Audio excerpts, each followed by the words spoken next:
falar de reconhecimento de receita, às vezes parece algo muito óbvio, né? A receita é aquilo que eu efetivamente faturo, que recebo, né? Mas esse pronunciamento, o grande desafio dele é quebrar esse paradigma, no sentido de trazer o desafio aos contadores, no sentido de desmembrar, né, essa receita. Então, demanda muito conhecimento, pouco fiscal, muito do negócio, para saber como se desmembra essa receita e como esses itens desmembrados vão ser reconhecidos nas demonstrações financeiras, que não ter nada a ver com o fiscal, e aqui valores, né? Então, esse é o grande desafio. Tem algumas questões associadas a descontos, a comissões, que são outros detalhes, né? Então, embora pode não ser relevante para determinados negócios, mas a gente não deveria menosprezar, porque em algumas indústrias o impacto é muito significativo. Tenho me acompanhando hoje, Cláudio Guerreiro, né? Quiser se apresentar, Guerreiro? Bom, boa tarde a todos. Como ele falou, meu nome é Cláudio Guerreiro, eu sou sócio-diretor da KPMG, de auditoria, atuo basicamente em empresas do ramo industrial, né? E, bom, vamos tentar aí aproveitar as próximas horas com conhecimento aí do IFRS 15 e CPC 47, tá bom? Deixa eu ver, porque aí E eu acho que só para, antes de começar, é muito conceitual, a gente não vai ficar aqui. E o propósito do IFRS e do CPC, vocês podem observar que dificilmente você tem um débito e crédito numa norma. É conceito, né? Então, é importante, a gente vai tentar exemplificar na medida do possível, e é importante que vocês tragam as dúvidas. E pode interromper a gente, porque a grande graça é tentar pegar esse conceito e como a gente consegue aplicar no nosso dia a dia, que esse é o grande desafio nosso, né? A gente saiu de um cenário. Eu tenho um sócio que ele fala: Marcelo, a melhor norma mundial contábil tinha é a legislação societária brasileira, que eram 3 páginas, né? A gente adota um livro de 1.500, então não faz parte do nosso raciocínio. A gente sempre teve uma cultura muito de norma. Então, tem uma norma que diz qual é a vida útil do item X mobilizado. Tem uma norma que trata disso. A gente sai desse cenário de norma e entra no cenário de conceito. Então, um grande desafio didático de aprendizado nosso é como é que a gente associa isso. Então, é importante que vocês tragam, interrompam, para a gente, onde não estiver fixando o conceito com a realidade, para a gente conseguir, acho que facilita esse paralelo, né? Isso aí. Vamos tentar cobrir nessas próximas horas esses 4 tópicos aqui, dar uma visão geral, um overview do que a norma trata, o escopo dessa norma, né, o que deve ser considerado, o modelo de 5 etapas, que é um conceito que a norma traz, tanto o CPC 47, convergido, né, com o IFRS 15, e as divulgações e abordagem de transição, ou seja, a transição que já deveria ocorrer, né, que a norma é aplicável a partir de 1º de janeiro de 2018. Algumas empresas, pelo menos as companhias abertas, né, elas já estão seguindo isso nos ITRs.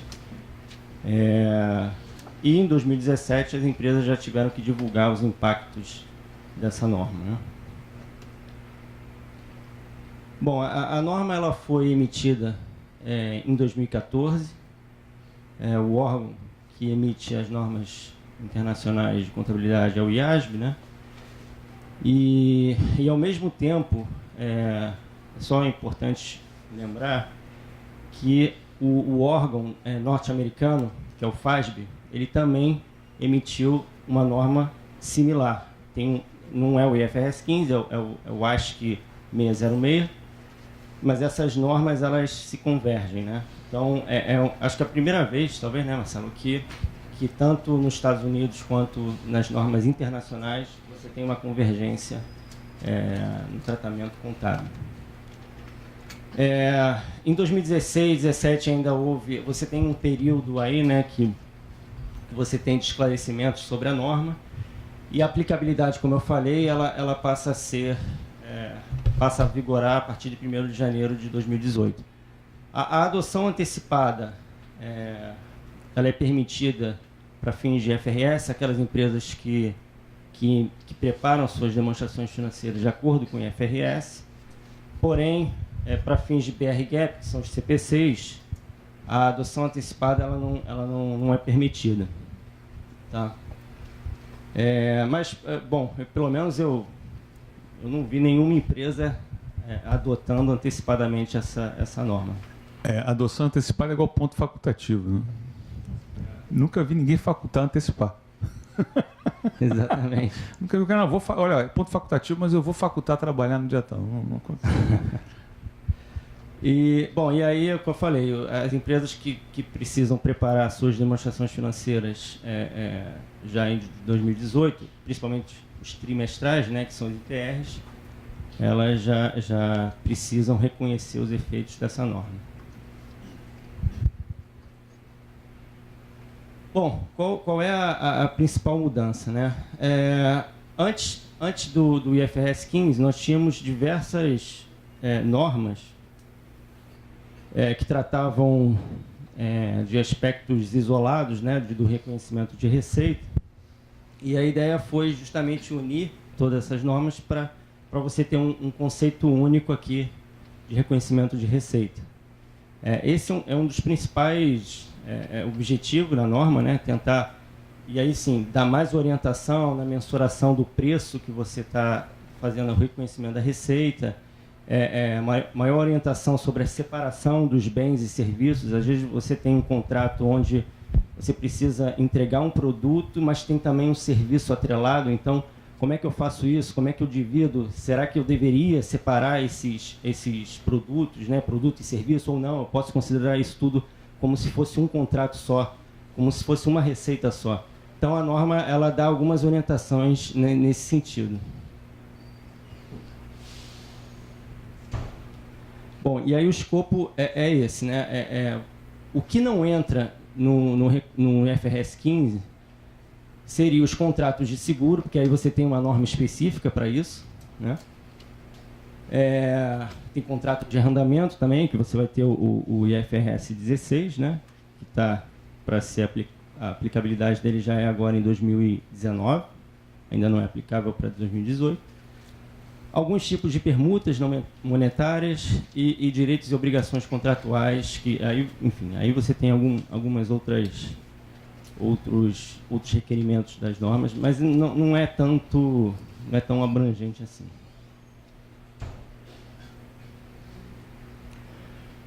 Esses são os principais segmentos onde essa norma tem um maior impacto. O Marcelo falou, você pode ter, às vezes, um segmento que não tenha tanto impacto, não menospreze, porque de repente você acha que não tem um impacto, mas tem. Mas, assim, de cara, a gente já sinaliza que esses segmentos, a gente tem um impacto bem relevante. Tá bom?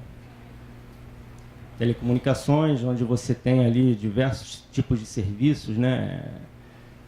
Serviços de dados, serviço de voz, escalações, enfim, tem bastante complexidade nesse tipo de segmento.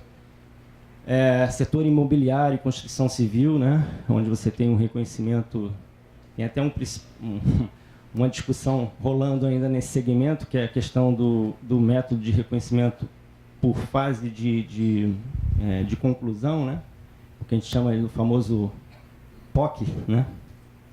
Mas isso ainda está em discussão. Inclusive tem uma discussão rolando no IBRACON, que não se sabe se vai, se fica como era antes. Software também bastante específico. Você tem reconhecimento de receita para licença, reconhecimento de receita no serviço que você presta. E aí como é que você faz o reconhecimento dessa receita? Se é pela vigência do contrato, se não enfim.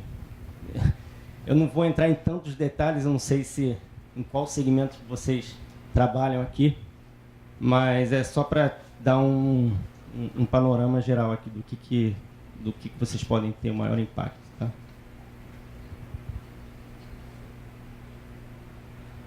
Bom, e o que seria esse modelo de 5 etapas, né? Esse é o principal ponto da norma, onde vocês precisam seguir isso, primeiro começando com a identificação do contrato com o cliente. Aqui, lembrando, né, o que seria um contrato? O contrato seria, ele tem que ter uma substância comercial, né?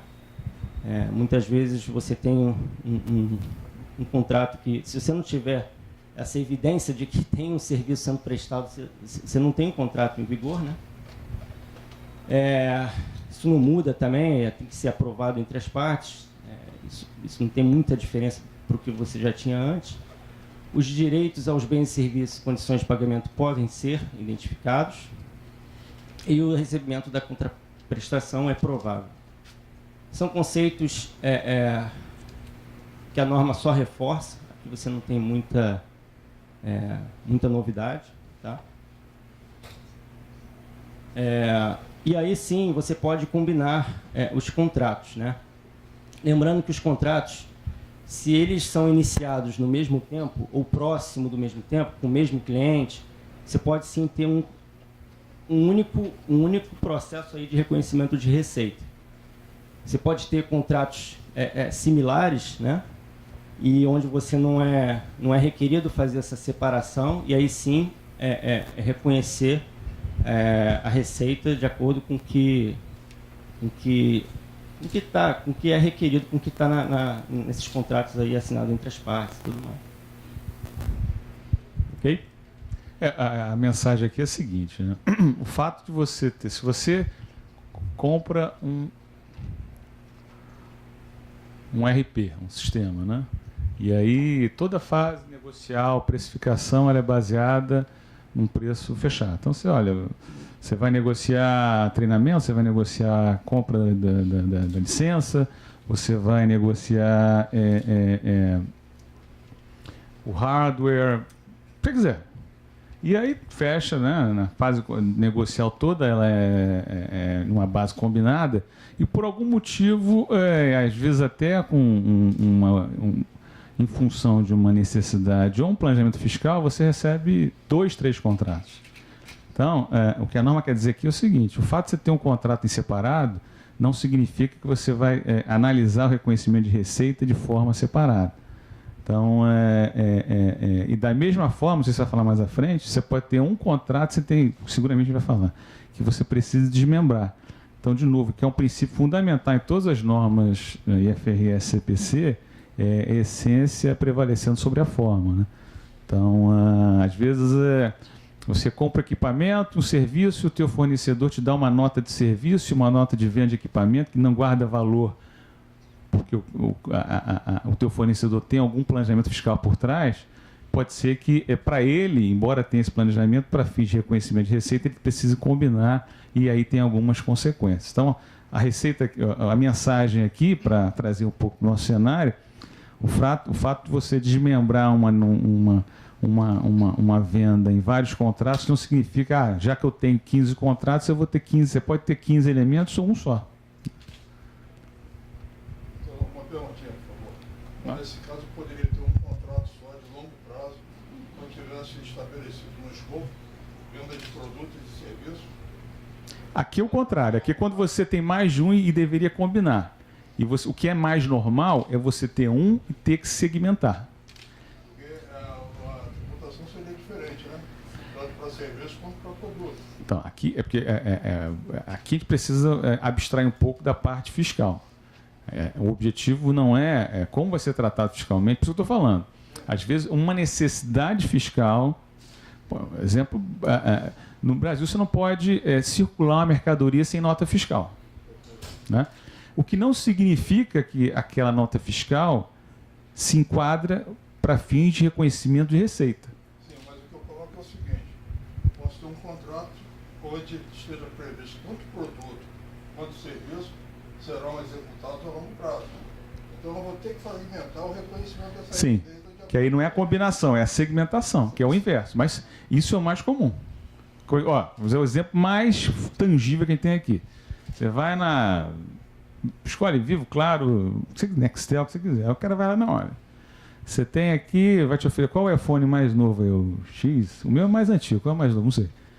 Aí te dá aquele pacotão, não, esse aqui você vai ganhar de graça o aparelho, né? E aí você vai assinar, você ganha aquele belo pacotão lá que você tem que ficar 36 meses com a operadora. Ele não está te dando de graça, né? Esse é o teu caso. Você vai assinar um contrato só, né? E aí você vai se comprometer em gerar um fluxo de caixa fixo para a operadora por 36 meses, seja lá o que for. E a operadora, o que ela fez? Ela, ao te amarrar 36 meses, ela recuperou a venda do aparelho e está te prestando serviço. Esse é o exemplo mais fácil, mais tangível. Lá na contabilidade da operadora, quando você assina o contrato, ela tem uma receita de venda de aparelho, no ato, pá. Que não vai ser o contrato todo. Então, aí você deveria mensurar qual o valor equivalente àquele, o valor justo daquele aparelho, a receita no ato, pá. E aí vai ter um diferencial que vai ser, sei lá, a caixa postal, tantos megabytes ou gigas de internet. E aí o remanescente você vai avaliar, e muito provavelmente você vai reconhecer aquele remanescente pelo decorrer do prazo. Que aí esse é o caso mais tangível que a gente tem de dia a dia em relação à segmentação. Esse é o mais fácil de se visualizar, entendeu? Esse exemplo que você deu, você falou que a parte fiscal, enfim, é outra história, vai ser discutido mais para frente. Mas existe alguma definição, porque na hora de contabilizar você vai registrar tanto o serviço, uma RUB, e o bem, né, do aparelho. Isso na operadora. Se fiscalmente isso não estiver amarrado, você pode trazer um problema. Não, aí, por isso que é importante desvincular aqui. Para isso que existe a escrituração fiscal digital, a escrituração contábil digital, o mapeamento correto disso, de como você vai alimentar a tua demonstração financeira vis-à-vis como você vai alimentar a tua escrituração fiscal. Esse é um grande desafio das companhias, de tomar o cuidado. Aí você vai justificar lá na frente, mas até você justificar, você já tomou de infração, você já gastou com advogado e por aí vai. Mas é um tema de como mais de escrituração contábil versus fiscal. É fato, é um issue, é uma questão, mas é estritamente fiscal. Então, o que vai estar na tua publicação lá no jornal não vai ser igual à tua escrituração fiscal, que você vai ter que tomar esse cuidado, como é o cuidado que eu falei da circulação de mercadoria. Você não pode pegar a mercadoria, tirar da filial A e B, não, mas só, não vendia para mim, você tem que tirar a nota, é lei, é obrigação legal. Aí são questões fiscais e às vezes regulatórias que têm que ser cuidados à parte. Mas é um cuidado, isso é fato, isso aí é dado. Marcelo, olha só, a minha dúvida é o seguinte, porque para você reconhecer uma receita de contrato a longo prazo, você não precisa necessariamente ter um faturamento do documento fiscal. Certo? Sim. A gente vai chegar lá. Deixa a gente evoluir aqui. É mais um exemplo que você não precisa ter. O que a gente falou do contrato. Você pode não ter.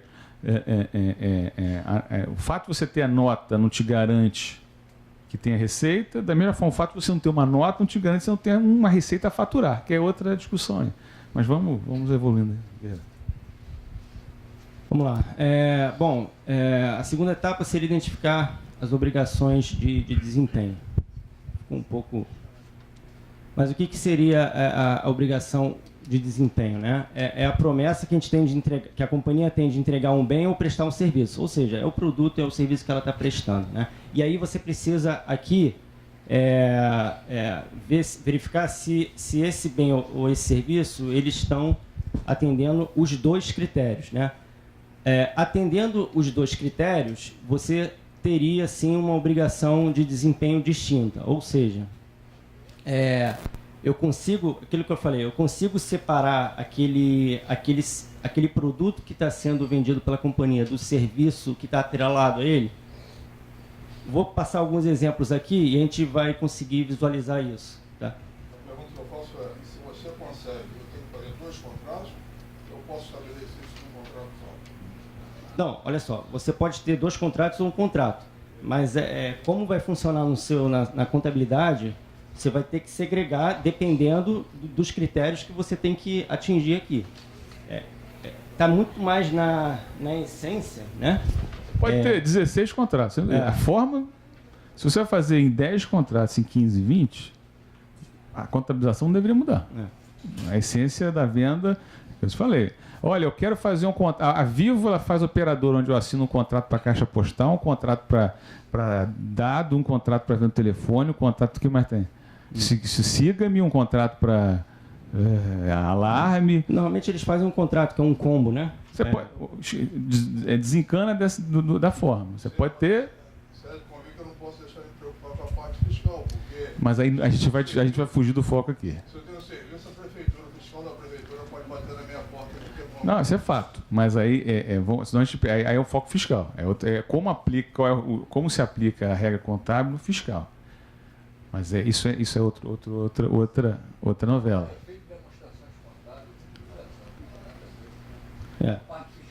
Contábil. Não, tem consequências, a gente conversou, mas o foco aqui não é esse. Não, mas porque o cara que está lá em Londres escrevendo pronunciamento, pô, peraí, antes de eu escrever a norma aqui, pô, liga lá pro cara da Receita Federal Brasileira, vê se não tem como. Ah, não, liga pro cara da Índia, o cara não tem. Ele tem que fazer algo conceitual que seja. E aí você, em cada país, vai definir. Só um parênteses. Quando foi que para efeito de contato não tem diferença. Tem diferença sim. Porque se eu fizer um reconhecimento de serviço de receita, de venda de serviço, o fiscal vai chegar lá e vai perguntar qual é a parte dele. Eu tenho que segregar isso. Eu sei, mas eu tenho que contabilizar de forma diferente, senão pode gerar um efeito fiscal sim. Vamos. Bom, aqui são alguns indicadores quando duas ou mais promessas elas não são separáveis, né? Quando você não tem uma obrigação de desempenho. Primeiro exemplo, o fornecedor presta um serviço significativo de integração do bem ou serviço em um pacote que representa a produção combinada para o qual o cliente contratou. Então, é um caso de uma construção, né? Onde você entrega material de construção, você entrega uma série de coisas, né? Que ali você está entregando produto, mas você tem todo um serviço integrado ali que você não tem como... uma coisa depende da outra, você não tem como separar aquilo, né? Então, ela é tratada como uma única obrigação de desempenho, tá bom? É o caso desse exemplo.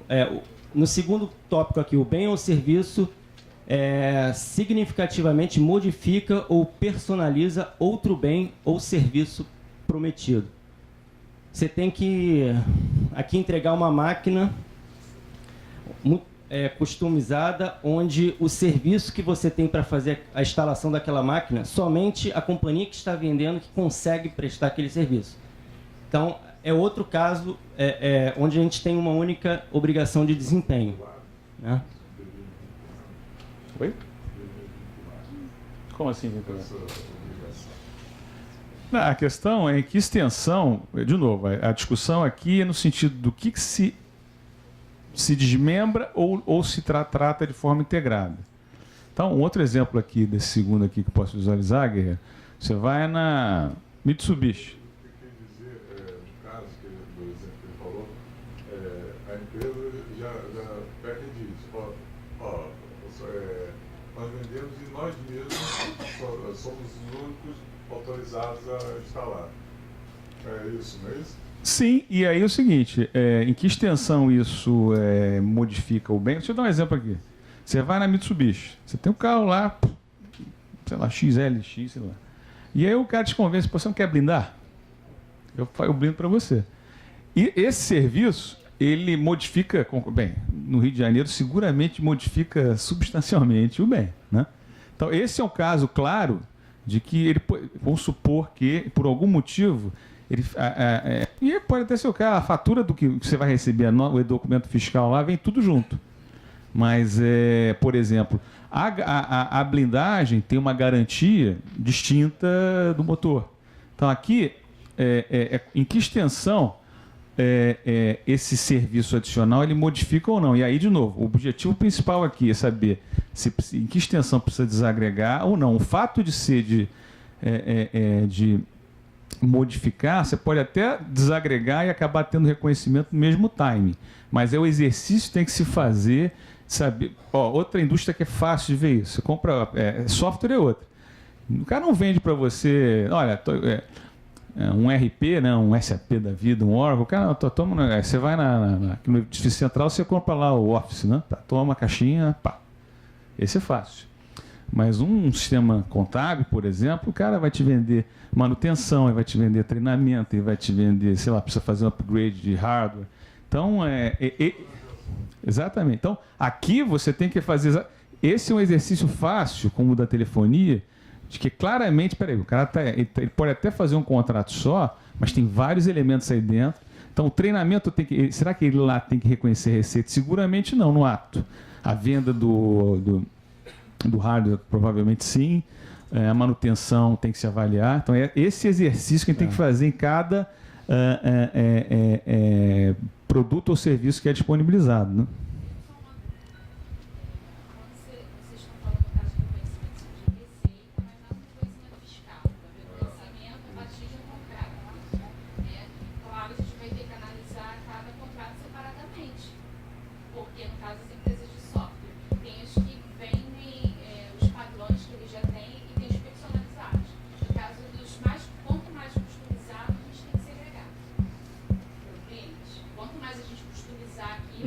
Claro que vai requerer uma manutenção diferenciada. Então, aquele contrato que eu customizei para determinado cliente, eu separo. E os que eu tenho já padronizados de venda... Você tem que identificar e depois avaliar em que extensão aquele serviço ele é... Você usou o termo, não é desmembrável, não é... dependente, né? Altamente dependente. Que seria o terceiro tópico, né? Quando você tem um bem ou serviço que ele é altamente dependente do produto que você... Aí na hora do reconhecimento, eu tenho um valor cheio lá daquele contrato, eu vou prestar aquele serviço durante 2 anos. Tem o teu lado, um valor hipotético, R$10.000 daquele contrato. Claro que o cliente me paga mensalmente, no decorrer daqueles 24 meses. No momento do contrato, eu reconheço a receita no contrato, eu vou pegar aqueles R$10.000... Depende. Se porventura dos 10.000, 1.000 ele é hardware, você teve, sei lá, você junto com isso, você teve que fazer um upgrade do sistema. A entrega. O hardware é o seguinte, você deu ali, é do cliente. Como é o aparelho celular quando você vai no operador. Aquilo é teu. Você sai dali, você perdeu, fez o seguro, não fez o seguro, dançou, né? Então, pode ser que 10.000, os 1.000, que é o, sei lá, o upgrade que você precisou fazer na máquina dele, aquele é receita, é quando você vê o caixa naquele momento e a receita ali. O treinamento pode não ser, a manutenção pode não ser, o software pode não ser, se for licença, então tem de novo, tem que entender todos esses elementos, saber em que extensão eles são segregáveis e como eles são dependentes em relação ao serviço como um todo, né?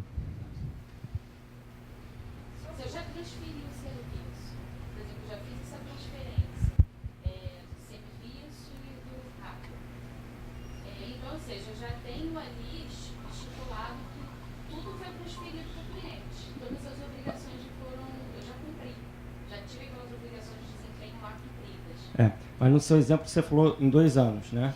O serviço você vai transferindo ao longo do tempo, né? Você não transfere logo no momento inicial. Eu poderia então fazer o registro dos 10.000, fazer uma provisão dele. Então, fazer uma provisão e ele dando baixa. Na verdade, você não reconhece, tá? Porque ele não... Nesse teu exemplo, o serviço que vai prestar nos próximos 12 meses, o recebível vai nascer quando a receita vai nascer. Então, em tese, você vai ter um conto CCB que será gerado na medida em que, no decorrer dos 2 anos, aí o fluxo de caixa, como vai ser baixado, é outra discussão. Depende se vai ser à vista, se vai ser na medida que for apropriado, né? Então, um pouquinho... Agora, o que é importante não é... não vou deixar pendurado um conto CCB enorme lá, com uma receita diferida enorme, vou baixar. Isso não é o propósito do pronunciamento, não. Tá?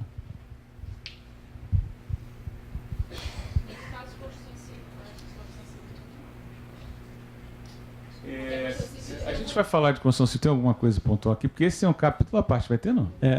Não entrando no detalhe. Assim, a construção civil, que é esse esse gráfico aqui, né? O que acontece é que a gente não considera... Na verdade, a gente considera como uma única obrigação de desempenho, né? Porque você não tem como, vou só entregar o tijolo... Tipo, na beleza, faz o seguinte, tá boa obra, me entrega só na fundação. Não existe isso. Não existe, você tem que entregar o pacote como um todo, né? Então, por isso que a gente considera isso, sim, como uma obrigação de desempenho. O único ponto o que a norma ainda está em discussão é a questão de se você vai registrar isso, né, reconhecer isso ao POC, né, ao longo do tempo ou no momento ali inicial onde você transfere efetivamente E isso está em discussão. Né? Na verdade, não está. Alguém tem trabalho com incorporador? Imagino que tenha, né? Então, hoje, agora, nesse momento, o CPC e o IFRS, não há aplicação da evolução física para fins de reconhecimento de receita. Não há. Você lê o que está escrito hoje, é isso. A CVM discorda desse posicionamento. Ela encaminhou uma consulta ao IFRIC, que é um órgão do IASB que trata de interpretação. Ele não cria novas normas. Tem uma questão que é aplicável na Índia, que não é tão clara, e o cara da Índia vai ao IASB, olha, qual é a tua interpretação diante dessa situação pontual aqui? E ele emite o posicionamento dele. Ele já se posicionou, coincidência ou não, foram 7-1 contra. Então, perdemos 7-1 de novo. Perante o IASB, o reconhecimento de receita pela evolução física não é mais aceitável. Isso, então você só vai ter reconhecimento da venda do imóvel quando aí se a BIT, se a entrega de chave, vai depender de condições contratuais, pode ser no Brasil de um jeito, pode ser na Argentina de outro, né? E aí, vou abrir esse parênteses porque é importante entender. Aí a CVM discorda disso, continua batendo o pé nisso, e aí o IBRACON ele tem a mesma opinião do IFRIC, e aí o que está se avaliando até o final do ano deve ser um posicionamento formal, se isso vai virar um CPC ou não. Lembre-se que tem uma orientação do CPC que trata especificamente de incorporação imobiliária, que em tese está revogada, agora, nesse momento. Então, se vai vir uma coisa nova, não se sabe, mas muito provavelmente a gente vai continuar com essa diferença. Se você vê uma demonstração financeira de uma incorporadora, ela não fala IFRS. Ela fala de acordo com as normas brasileiras, levando em consideração a CPC 04, né? Então, é muito provável que continue desse jeito. E aí a gente vai ter deve existir algum argumento muito forte para a gente discordar do mundo inteiro. Não vou entrar nesse mérito aqui, é outra discussão, né?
Muito provavelmente você vai continuar fazendo isso. O que deve vir na norma da CVM, ela vai trazer não é parâmetro, não, como é que eu vou dizer? A norma norte-americana, ela tinha um parâmetro que ela aceitava esse reconhecimento a partir do momento que você tivesse 30% da obra dos custos incorridos. Tipo, olha, o que tem no Brasil? A renúncia. Eu não consegui vender uma quantidade X de unidades, você pode renunciar, acho que até 6 meses, se eu não me engano. Então, e aí, o que a norma americana fez foi o seguinte, para evitar que o cara botou um stand aqui, vendeu uma unidade, vire receita, ela criou algumas barreiras, tipo terreno não se computa explicitamente como custo de construção, tem que ter uma quantidade mínima de unidades vendidas.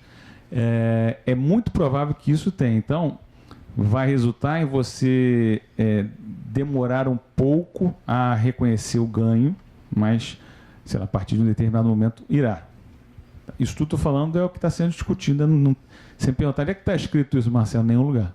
Tá. É muito fácil de provar também os resultados das empresas. Os estados também é uma coisa que não tem para confiar. A grande ponto de interrogação que eu coloco é o seguinte: a gente viu isso. Hoje a gente tem o que chama o poder do insight, né? É aquele cara que tira onda, que sabe do negócio depois que aconteceu, né? Então, assim, você pode até não ter contabilização de incorporação, mas todo mundo já ouviu falar em distrato, né? Então, como é que eu posso garantir o que aconteceu nos balanços das incorporadoras? Botaram receita. Só que tinha gente distratando com a obra entregue. Então, cara, mas eu cumpri com... Aí o cara vai na justiça, não estou julgando se é certo ou errado, mas é uma constatação. Então, com a chave na mão do cara, então, tipo, a incorporadora entregou tudo, o cara, não, cara, estou te devolvendo aqui. Se bem que, abrindo parênteses, quando o mercado estava em alto e o cara ganhava, ele não chegava para o incorporador, pô, tive um ganho enorme aqui nessa unidade que eu vendi, toma uma grana aqui. Quando o mercado caiu, né, aí ele não quer assumir o risco, né? Aquela história do eu ganho, nós empatamos, você perde, né? Conhece? Então, mas é um parágrafo específico em relação à incorporação, acho que não vale a pena estender tanto, mas o provável é que continue. Tem uma consequência para fins de pareceres, mas aí Bracon é outra discussão também. Mas é muito provável que você só possa apurar ganho a partir de determinados... vão ter gatilhos, né?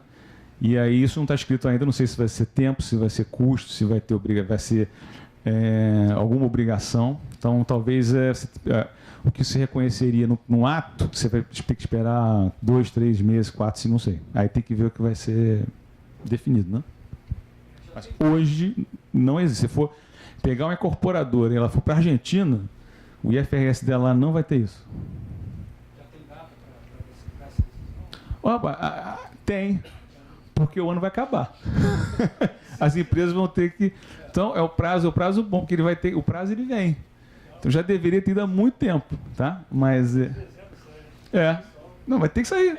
Ou então, eles vai ter que se criar um prazo especial de publicação de incorporadores. E claro que a gente não está vinculando a parte fiscal do contrato. A gente também tem alguns outros contratos que a Caixa só libera dinheiro comprovando o pagamento do imposto do RET, principalmente para Minha Casa Minha Vida.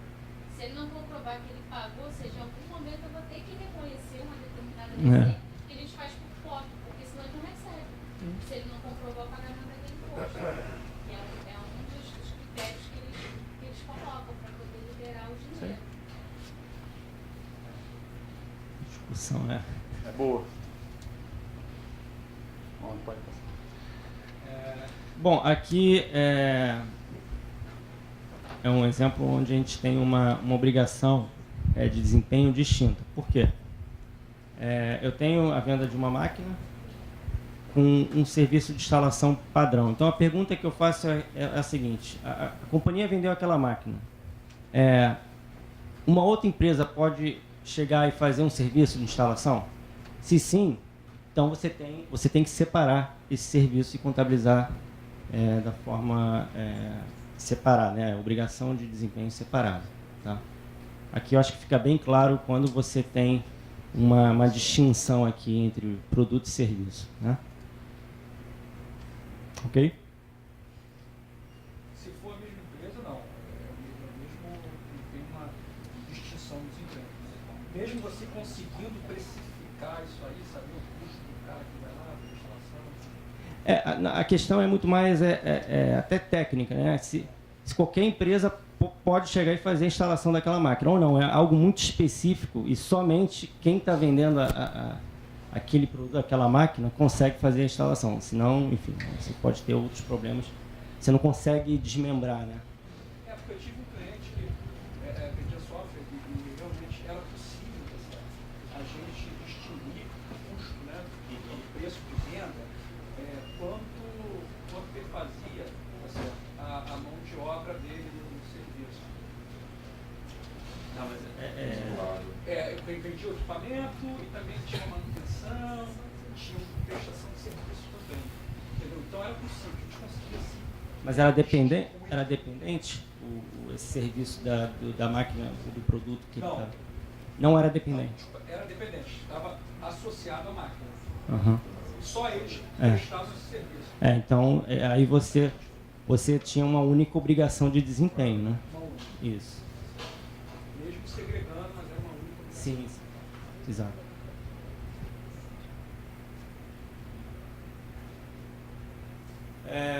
Aqui o exemplo até que você deu da concessionária, né, de carro, onde você tem a venda de um carro e aí a concessionária chega para o cliente e fala, olha, se você comprar esse carro eu te dou alguns serviços gratuitos de manutenção, enfim. O que acontece é que quando a concessionária vende aquele carro, de alguma forma esse serviço que ela chama de gratuito está embutido ali no preço, né? Então você tem que segregar isso, você tem que desmembrar. E aqui é dependente, né? Porque você já está dentro do preço do carro. Então você tem que tem obrigações distintas. Você tem que mensurar o quanto seria esse serviço gratuito. E aí você tem que ir ver no preço de mercado, quanto que aquele serviço vale, né? E segregar isso, colocar o preço, reconhecer o valor do carro. Vamos supor aqui que seja, não sei, estou falando de um carro aqui de 40 mil. E a gente foi no mercado, viu que esses serviços custam, não sei, 5 mil, né? Então você tem que reconhecer a receita de carro, né? Venda de produto por 35 e o serviço por 5 mil. Né? Veja, você pode até não ter diferença de timing, mas a sua demonstração de resultado ela vai ter uma classificação diferente. Pode ser que isso resulte em, por exemplo, isso pode resultar em questões de medição de performance, né? Exato. Pode ter um covenant de um empréstimo que está vinculado à receita bruta de venda, que na verdade excluía os serviços, né? Umas 2, 3 semanas a gente falou aqui sobre instrumentos financeiros. E o que eu destaquei é que cada vez mais, né, o contador ele é um profissional de finanças, ele tem que saber de direito, tem que saber de administração, tem que entender, no caso dos instrumentos financeiros, tem que entender de finanças corporativas. Nesse caso aqui, se você não entender o negócio da empresa que você está efetivamente tratando, esquece, porque isso aqui não está na nota, você tem que entender o negócio, né? E onde está a diferença para como era feito antes, né? Antes a companhia, ela reconhecia, nesse meu exemplo, a receita de 40 mil na cabeça, né? Vendeu o carro, entregou a chave, reconhece a receita de 40 mil. O que acontece agora? Você tem que desmembrar aqui o valor do serviço. O serviço, certamente, se você tem um prazo, vamos supor que o serviço seja para 2 anos. Esses 5 mil que eu falei, você não pode reconhecer na cabeça na hora que você entrega, né? Então, já nesse caso, você já viu uma diferença, que são os 5 mil reais ali, que antes você registrava tudo no ato e agora com o serviço você vai colocar de acordo com a competência onde o serviço é prestado, né? Hoje as concessionárias já fazem isso, né? Uhum. Seria o caso, por exemplo, de acessório. Você vai lá, compra um carro, faturado o valor do carro, Sim. quer botar acessório, vem um outro faturamento separado. Sim, mas aí você tem o valor já mensurado, tudo certinho. O que acontece aqui é que antes esse valor não era destacado, né? Você Quer ver? Tem muita montadora que dá... Não dá para vislumbrar o valor. Exato. O serviço. Eles dão... acho que a maioria hoje tem aquele serviço de... Tipo um seguro, que é assistência 24 horas, né? Fecha comigo que eu te dou 2 anos, 3 anos de assistência 24 horas, pneu, sei lá. Aí. Esse já esse, por exemplo, não está. E aí, sei que o pessoal gosta da parte fiscal, então deixa eu voltar um pouquinho. Então, como você vai tratar como serviço, né? Aí você vai dar um gatilho diferente, como vai ter que amarrar certinho na tua escrituração fiscal, sim, porque provavelmente você vai ter que ter um tratamento diferenciado para fins, seguramente, né? Seguramente você vai ter um tratamento fiscal diferenciado para o componente de serviço e o componente de carro, né? E, obviamente, ainda nessa seara, você tem que ter condição de comprovar para o fiscal, né, do município, por exemplo, por que o serviço, ao invés de 5, é 5, mas por que não era 10? Então, a documentação para sustentar, por isso que eu falo, o contador ele tem que entender o negócio para estar apto a explicar isso. Né? Não tem como você fazer essa análise sem estar dentro. Nós, como auditores, né, hoje, há muito tempo já, né? A auditoria, há muitos anos, deixou de ser cara crachá. Pega a nota e checa. A verificação de nota fiscal é algo, dependendo da circunstância, secundário. Então, eu faço questão de ir no chão da fábrica, ver como funciona. Você fala contador de custo, ele vai te explicar, eu sou obrigado a acreditar o que ele falou. Funciona assim, assado.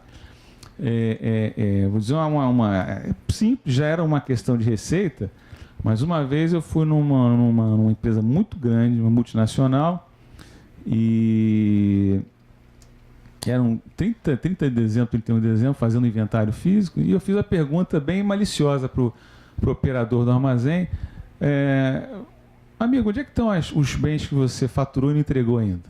O cara todo voluntarioso: não, estão naqueles caminhões ali, ó. Pá. Tinha fatura ali dentro, a empresa reconheceu toda a receita no ano, mas na verdade não tinha nem, para fins contábeis, ele não tinha transferência de bem, de risco nenhum para ninguém. Então o cara entregou para a gente ali, de mão beijada ali, um ajuste de receita, né? Então eu nunca, o que eu quero dizer é que eu nunca levantaria esse assunto desconhecendo o negócio que eu estou tratando. Então, o desafio do contador, mais um, além de... Além de entender de finanças corporativas, é entender o negócio, né? Concessionária, software, imobiliário. Se você não entender aquilo, você vai virar um reprodutor de nota fiscal, né? Só um detalhe. Mas qual custo já chegou a se pronunciar por conta desse ajuste contábil, né, de interpretação da norma? Ainda não. Esse exemplo que você deu, por exemplo, teria uma receita de serviço, a gente teria um gosto, né, sobre aquele determinado serviço. Você tem o pronunciamento contábil? Se o fisco... porque existem ajustes, existem normas internacionais, né, ajustes feitos na contabilidade que o fisco não entende que não é dedutível, assim, não é para considerar. Então... no meu caso aqui, com o serviço aqui, ele seria, um vai ser objeto lá de ICMS, outro de ISS, nem é imposto de renda, né? Mas de forma geral, você tem para vários elementos aquela neutralidade para fins de lançamento de rede. É o antigo RTT, né? Aí tem...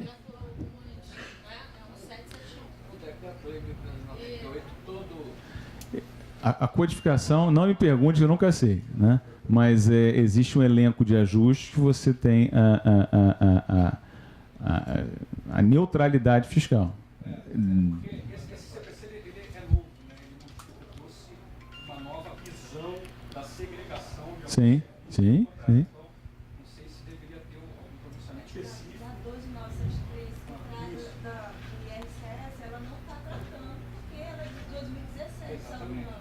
Então ela não está tratando nada, vai trazer toda a isenção, todos os outros CPCs, está tudo bem claro lá na opinião, mas ela ainda não vai tratar específico. O que eu li a respeito é que a Receita vai fazer como ela fez dos outros CPCs do nosso país. Vai enquadrar na neutralidade, né? Porque é até importante para você saber se você constitui impostos diferidos ou não, dependendo do entendimento do fisco. De forma geral, tem sido essa linha, tá? Agora, isso vai ser sempre, porque você vai ter, bem, em 19, já vai ter uma norma de arrendamento diferente.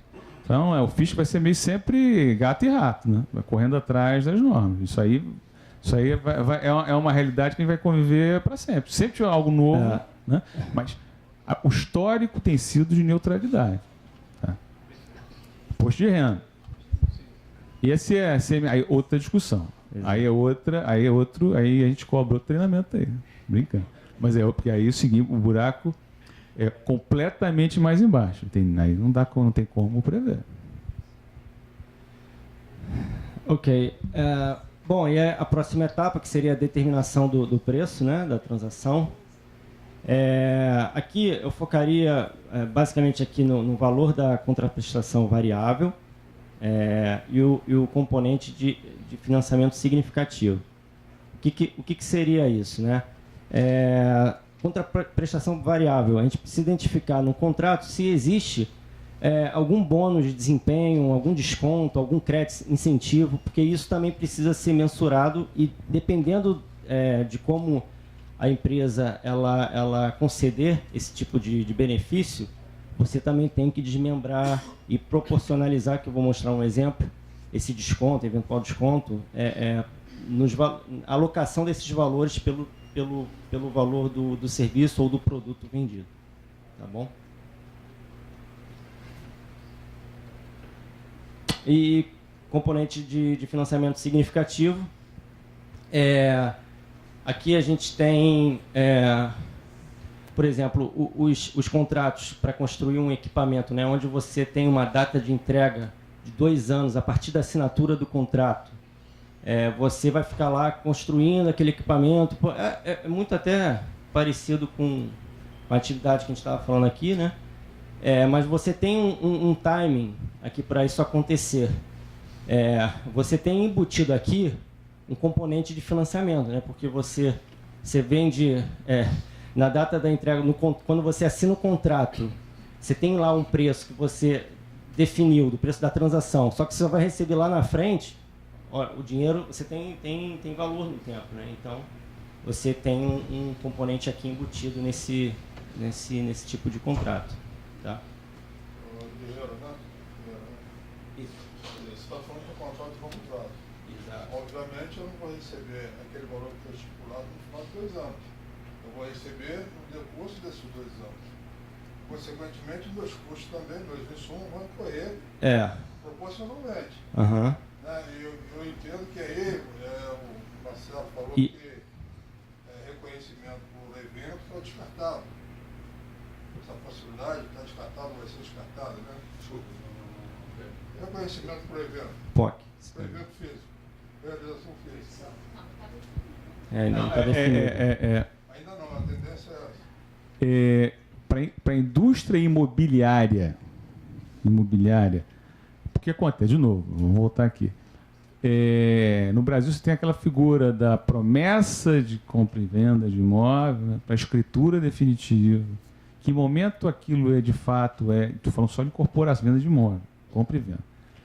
E aí, no passado, se estabelecia que a promessa já era um instrumento suficiente. Aí se você pegar as orientações do próprio CPC, tem uma lá que, não sei se é o 04 ou um outro lá, que ele trata exatamente do exemplo da escritura no Brasil, etc, etc.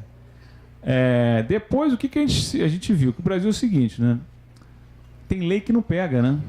Você tem um contrato que não é tão válido assim, né? Então, hoje você não precisa ser um especialista na área para saber que devolver um imóvel, ele pode estar pronto. É algo altamente possível.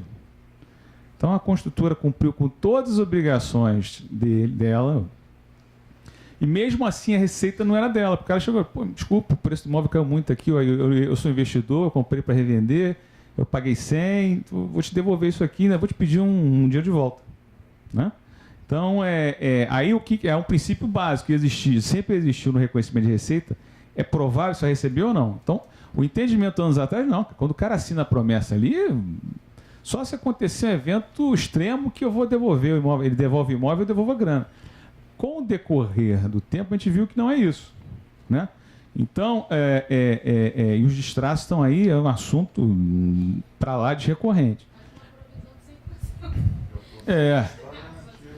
Então, não estou julgando se está certo ou errado, estou falando o que é. Tá? Incorporação imobiliária. Você pega um estaleiro, não tem nada disso. Tá? O método de desempenho, ele continua existindo.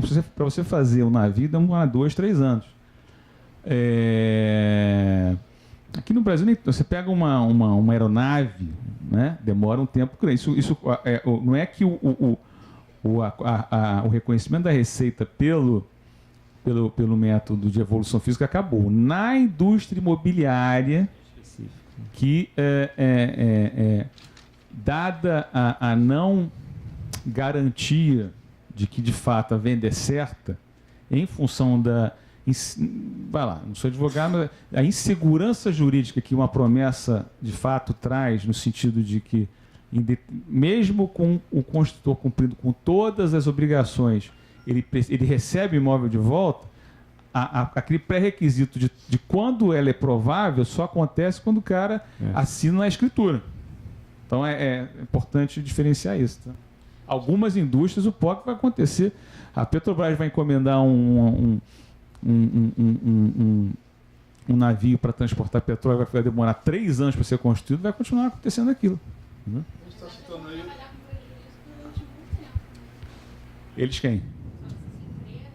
As incorporadoras? Não, os outros casos. Por exemplo, o estaleiro, uma encomenda a longo prazo. A empresa ela vai trabalhar com prejuízo por anos. Se eu for reconhecer só lá no final, porque os custos eu vou reconhecer. Vão sendo As despesas, né, os custos vão ser ativados. Aí depende. Mas de forma geral vai ser. De forma geral é isso mesmo. Até o momento que ela tem um giro que a do passado faça a composição da outra, e vai. Mas é isso mesmo. Mas, Marcelo, olha só, especificamente a gente está óbvio que está tratando de mercado imobiliário. Mas, tempestivamente, você citou como exemplo o mercado de estaleiro. Né? O cara está lá construindo uma plataforma, vamos dizer que vai levar 3, 4 anos para construir essa plataforma. O fornecedor vai receber do cliente, de acordo com os eventos contratuais, X, a medida que aquele evento for realizado. Você não reconhecer a receita, vamos dizer assim, de forma proporcional, ele vai ficar com uma conta chamada adiantamento de cliente com saldo muito elevado e vai ficar também com custo de produção e processo também uma proporção super elevada também. Em que momento essa receita vai ser reconhecida? Não, aí tá. Nesse exemplo da plataforma, a receita, em tese, não muda. Você pode ter algum louco que resolve vender uma plataforma e o cara só vai aceitar toda a grana no final. Ele vai ficar com o conta CB lá monstruoso. Você pode ter um cara que paga à vista. Não muda, isso não muda. O resultado não vai mudar. Agora, muito provavelmente haverá um descasamento entre o reconhecimento da receita pela evolução física e o fluxo de caixa. Dificilmente tem uma situação que seja precisa. E aí vão ter circunstâncias onde você vai ter recebido mais e vai ter um adiantamento, ou menos se você vai ter. E aí, alguém falou, não necessariamente você vai faturar, vai ter aquela conta lá de serviços a faturar. É um conta CB que não é amparado por uma nota fiscal. Então, por exemplo, por algum motivo você tem uma carência de 1 ano de pagamento. Você vai ter sempre só que você não faturou, você não entregou a plataforma ainda. Você vai ter um serviço a faturar no mês 1 de 10, de 20, você vai guardar aquele serviço, aí em algum momento você vai faturar. Aí ele deixa de ser um serviço a faturar, vai ser um serviço faturado.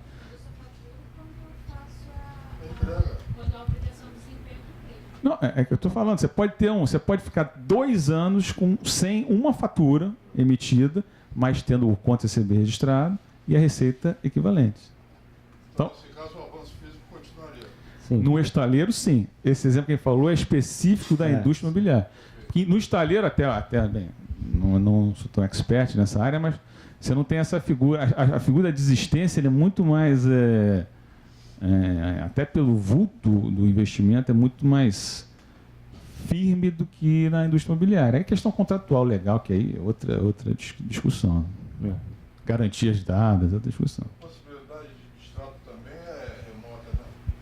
Não, se o cara distratar uma plataforma, o cara quebra. É só isso. Você mata o cara, né? Essa possibilidade é remota.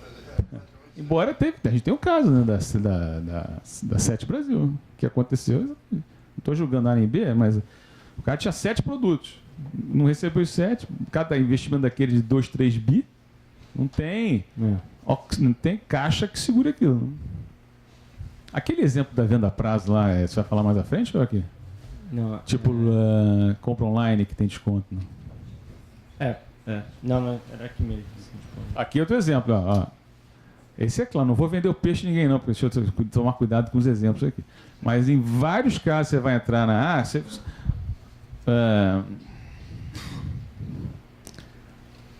televisão. R$ 1.500 de televisão. Aí você clica lá no site, Aí vai para aquele famoso ir para a caixa de entrada, né? 5% no boleto, vai. O que mais tem? 10% na vista, aí vai. Então, uma televisão de 1.000, né? Se eu tenho a possibilidade incondicional, né? Eu não vou entrar naquele caso, só tem desconto o cara que tem o cartão da loja XYZ. Mas se você ao clicar, você tem a... Caso vai muito disso, né? É muito explícita nisso. Vem, compre 24 vezes, sei que. Então, na verdade, ele tem ali um componente de financiamento significativo que nem é uma obra, né? Então, a receita que em tese é de 1.000, ele tem, na verdade, 850 de receita de venda de televisão e 150 de receita financeira, que ele vai, né, apropriar durante o prazo de financiamento. Esse é um exemplo até mais comum de se ver do que, né, uma indústria de longo prazo. Né? Na verdade, já era. Né? Agora você vê como é que as coisas são encadeadas. Né? Um cliente nosso, ele tem um covenant que é associado a EBITDA. E em função dessa reclassificação, ele está tendo uma distorção no EBITDA dele, ele está tendo que voltar ao banco, explicar para o banco, olha, tem esse pronunciamento aqui, vai distorcer o meu lucro líquido é o mesmo, mas meu EBITDA vai mudar, eu preciso que você reformule esse meu covenant, senão eu vou entrar em default. Então, você vê como é que a importância de um assunto desse e que tipo de conhecimento a gente precisa ter, né?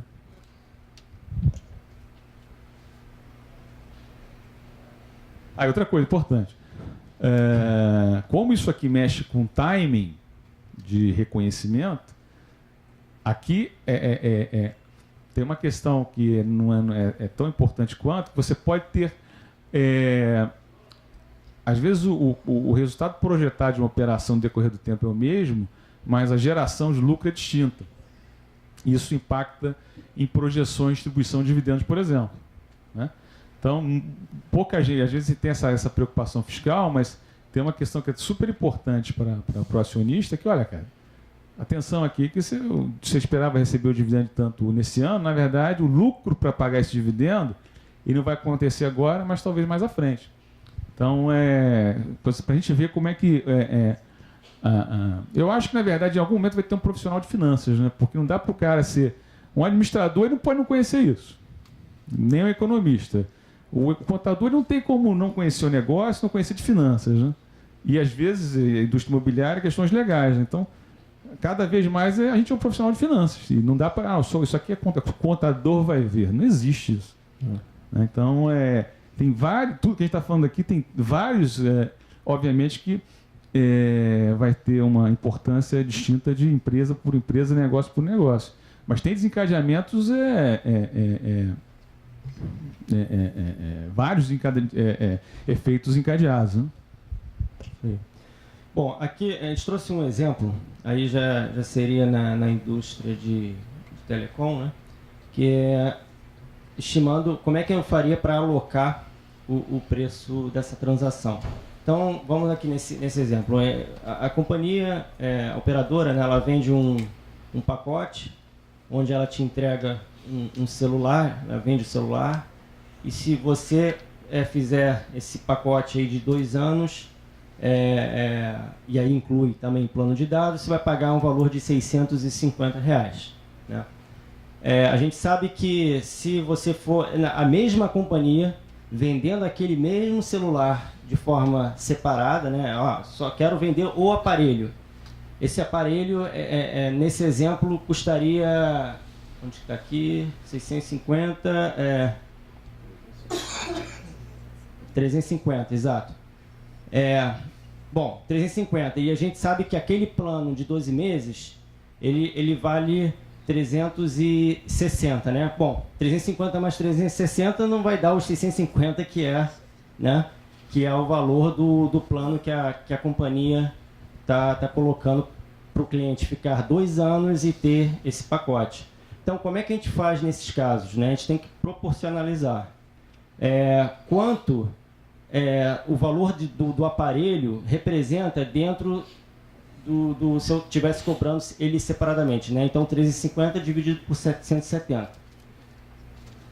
Exato. Aí, desculpa, 710.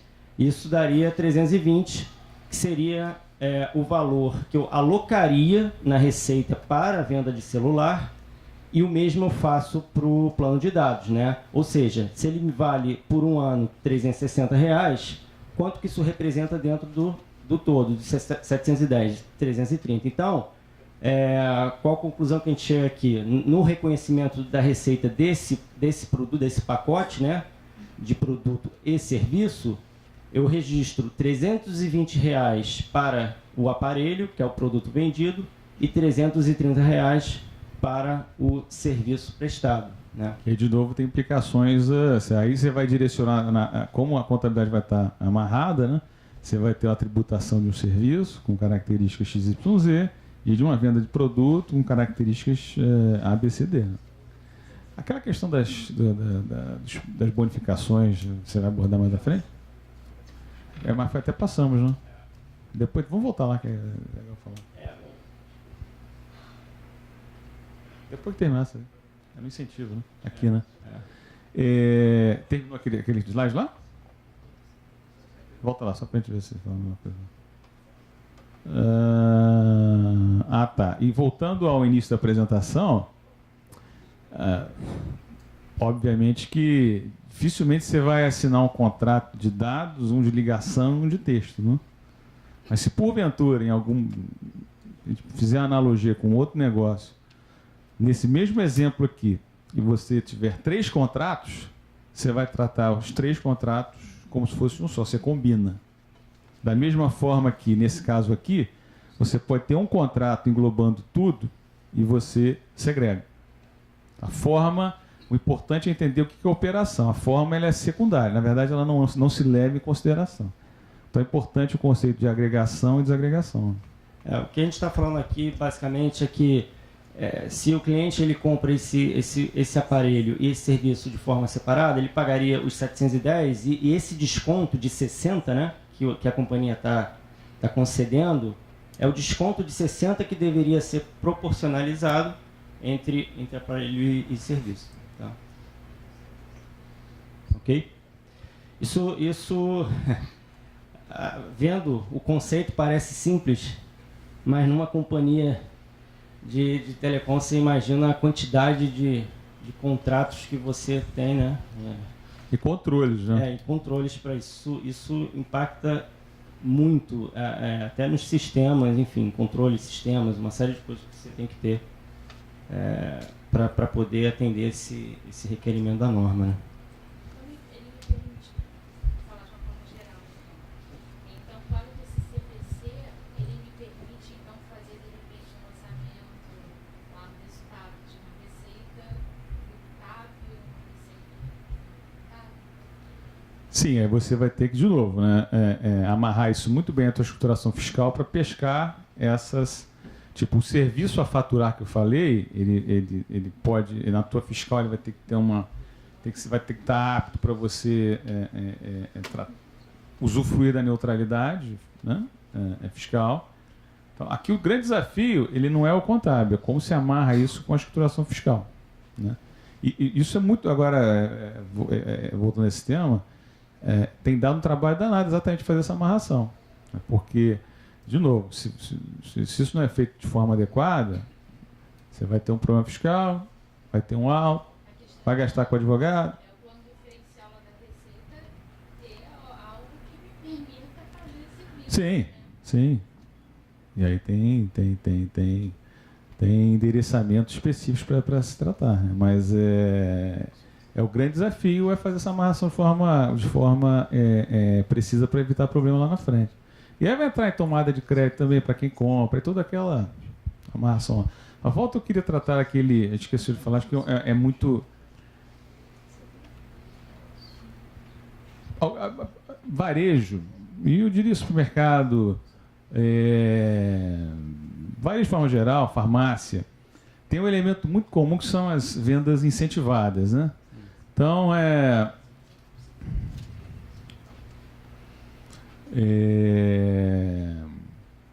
Supermercado Guanabara, né? Semana da... Como é que é a semana da... Tem da limpeza, tem da... Guanabara. Não, tem o de... Não é maquiagem, não. É semana da beleza, né? O Guanabara não é bonzinho, né? Ele negocia com o fornecedor, né? Então, o cara lá... Chegou na Guanabara é o seguinte, eu sei que você vai fazer aquele marketing todo, você vai arrebentar em venda de esmalte ou produto de limpeza, sei lá o que for. Então, ele já amarra uma venda. Se você vender, então, 1.000 unidades, eu te dou uma bonificação para a tua próxima compra de 10%, ou em grana, ou em bens, etc. Então, Guerreiro, acho que vale a pena a gente explorar isso, porque isso aqui é muito comum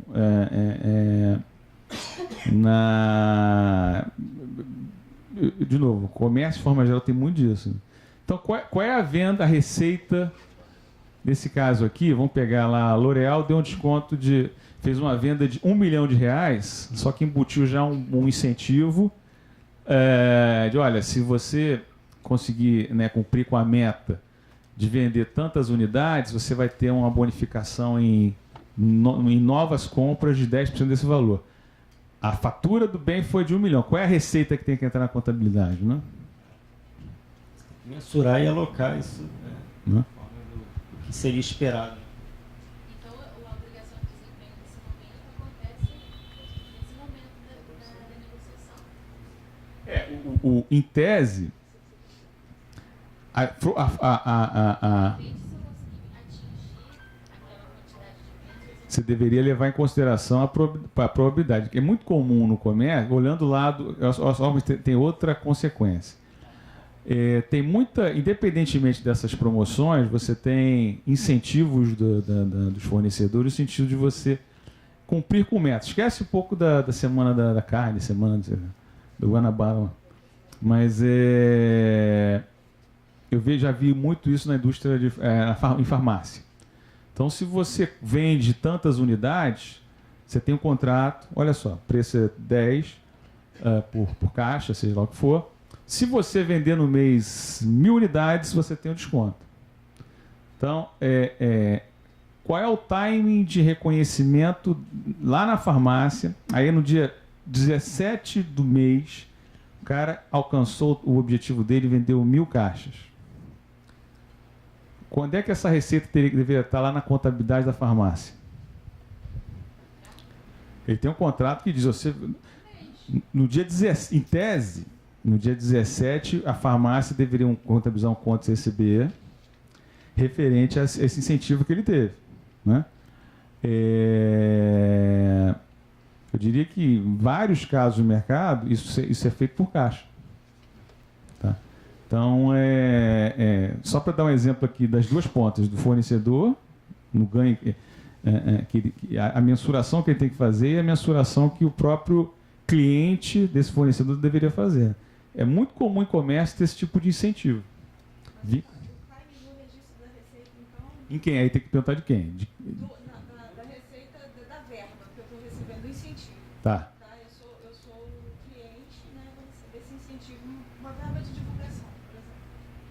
Divulgação não, que normalmente... Cuidado com divulgação.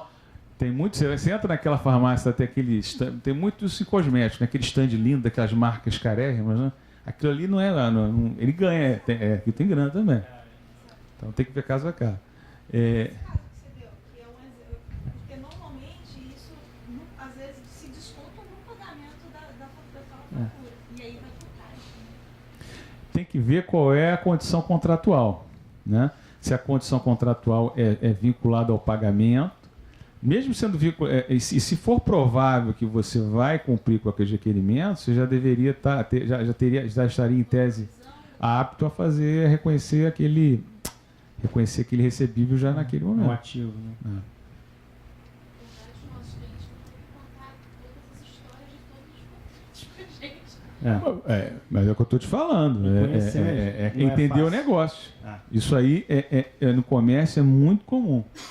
Não tem promoção que o varejista é bonzinho. Ele te garanto que 99% dos casos é o fornecedor que está por trás bancando, né?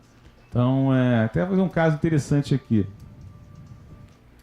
Deixa eu ver se eu consigo. Estou inventando agora esse case aqui, peraí.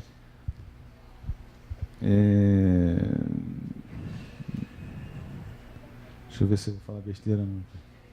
É um risco, né? O cara paga. Tá. Você pega um jornal. Não vou dizer que jornal é, né? Você pega no domingão lá, você vai folhear, metade do jornal é supermercado, outra metade é casa de vídeo, informática, né? Então plano de saúde. Então ali é outro tipo de promoção, né? Que em tese a publicação do jornal é que é o fator que garante, né, o recebimento daquela verba ali, né? Então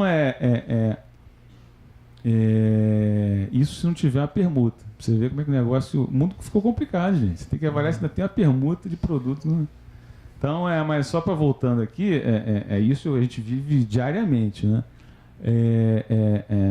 Entender, né, contratos e principalmente entender o negócio, o produto, o serviço que é vendido é fundamental para a gente ter esse tipo de análise aqui, senão esquece. Então, exemplo de farmácia lá. Você vai lá, o cara pergunta, você tem convênio? Não é porque a Bradesco é linda, maravilhosa, ou o laboratório é bonzinho, não, vou te dar um desconto. Ele, na verdade, ou a farmácia é boazinha. Né? A farmácia te vende aquele produto, abaixo da margem, às vezes. Em tese, a farmácia tem que ter um sistema lá. Pô, esse produto aqui, eu vendi para o laboratório Pfizer. Não sei nem qual é o medicamento. Ele vendeu, comprou. Se a contabilidade dele ficar parada naquele momento, às vezes ele tem uma venda com margem bruta negativa. Mas não é. A farmácia tem um contrato, um acordo com o laboratório, que, olha só, em cada venda de programa de. Não é milhares que chama, programa de fidelidade, ele ganha uma recomposição de margem. Então, ele comprou o medicamento a 10 e o convênio faz ele vender a 8. Imediatamente, ele deveria ter um dispositivo que, em cada medicamento que ele vendesse abaixo da margem, teria um conto CCB de 4 para recompor uma margem de 12. Isso também é super comum. Então, essas complexidades, não tem como você pescar isso sem conhecer. Eu sou muito observador do meu trabalho.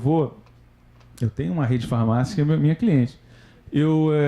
Às vezes eu fico fazendo uma auditoria, comprando um medicamento. Eu pergunto pro cara, essa notinha, como é que você concilia no teu caixa? Às vezes eu falo, então você tem que ter, se a gente não tiver a curiosidade de no dia a dia sair da tela do computador e entender como funciona, não pesca isso aí de jeito nenhum. Esquece, não pesca.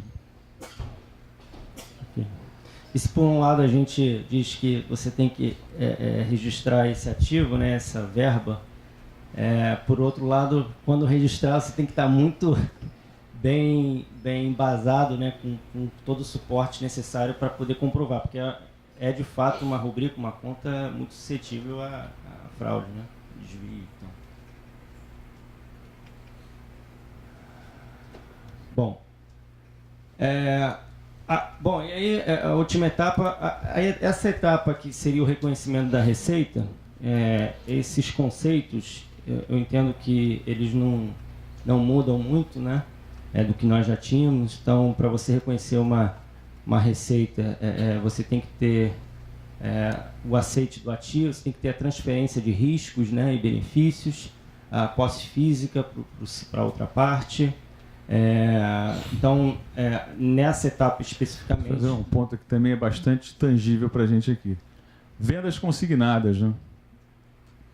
Então, em tese, a venda consignada aí nem é novidade não, né? Mas se a venda, se você não pescar que tem um contrato de consignação, o cara tem que emitir a nota, voltando à necessidade fiscal. O cara não pode circular com um bem, não, isso aqui não é, como é consignado, não vou emitir uma nota, tem que emitir. A nota é emitida e vai recolher o imposto dele, mas dependendo uma venda consignada tradicional, não houve transferência de risco. Se o cara não vender, ele devolve o bem, eu não transferi risco nenhum. O risco do estoque continua comigo. E então, outro elemento que é muito comum e precisa ser observado é se tem algum elemento de consignação nas vendas. Em tese, a consignação ela não assegura o cumprimento da transferência de risco e benefício. Você vai falar de agente em algum momento aí, não? Não. Você quer falar de agente? Então, outra coisa interessante esse também dá para exemplificar bem. Tá. Muito comum no varejão eletrodoméstico. Você vai lá, compra a televisão, vem aquela famosa, ou na internet, ou o vendedor, olha só, o senhor não quer fazer um seguro? Né? Normalíssimo, né?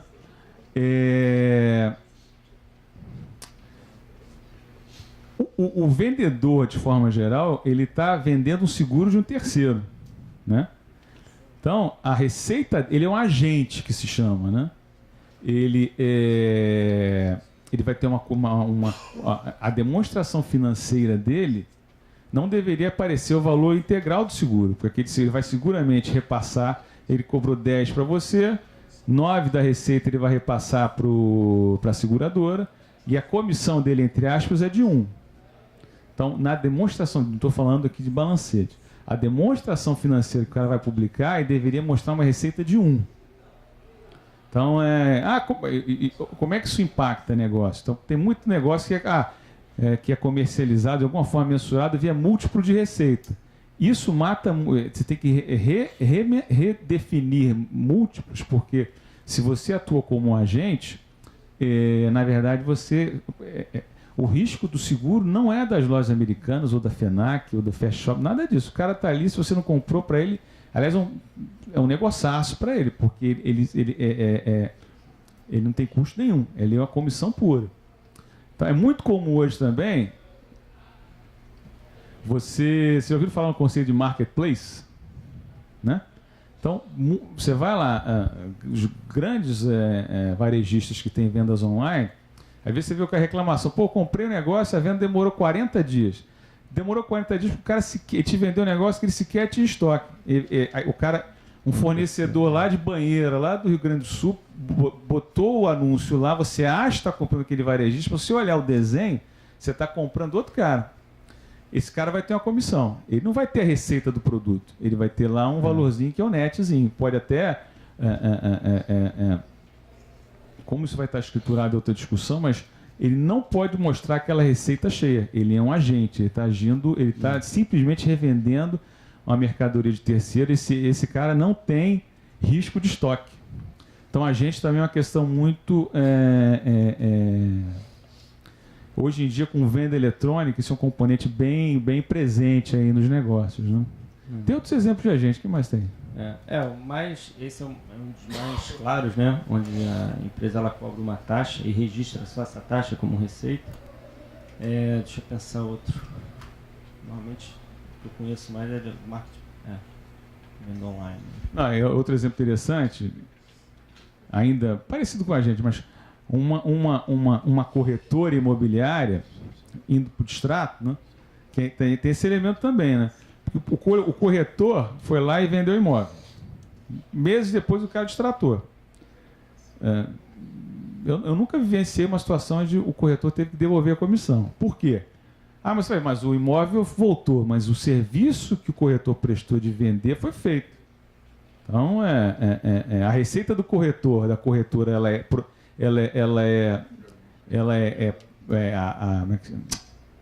reconhecida no ato ou ela é reconhecida no decorrer da entrega do imóvel? É no ato. Ali a receita, o risco contratual da incorporadora é dela. Eu prestei meu serviço, fui lá, visitei, convenci o cara, contei um monte de mentira, falei que o imóvel era lindo, maravilhoso. Se não é lindo, maravilhoso, o problema é da incorporadora, né? Então isso existe. Você pega uma corretora de imóveis, mas você pode pegar uma corretora de seguros também, que é o mesmo raciocínio. O serviço dele foi vender. A entrega, a não ser que ele tenha um compromisso, né, vinculado à entrega do serviço. Mas, de forma geral, não tem. Esse é um agente, né?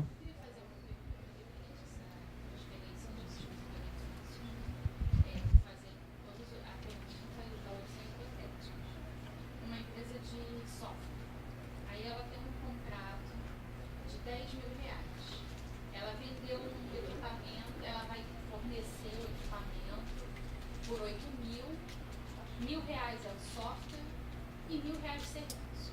Está lá discriminado no contrato. Eu tive uma transferência de obrigação, uma transferência de risco e benefício do equipamento que eu já imprimi, correto? Sim. Do software que eu instalei. Sim. Então eu reconheceria, na verdade, 9 mil.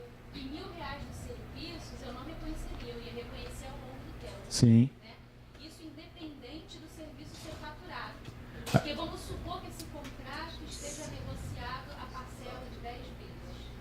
Então, eu vou receber isso durante 10 meses de R$ 1.000. Eu reconheceria R$ 1.000 por mês ou eu reconheceria o contrato lá 9 mil e R$ 1.000 eu deveria. Antes disso, você vai ter que fazer o valor presente desses 10 mil, como você vai pagar em 10 vezes. Pode ser que os 10 virem 9.500, 9.200.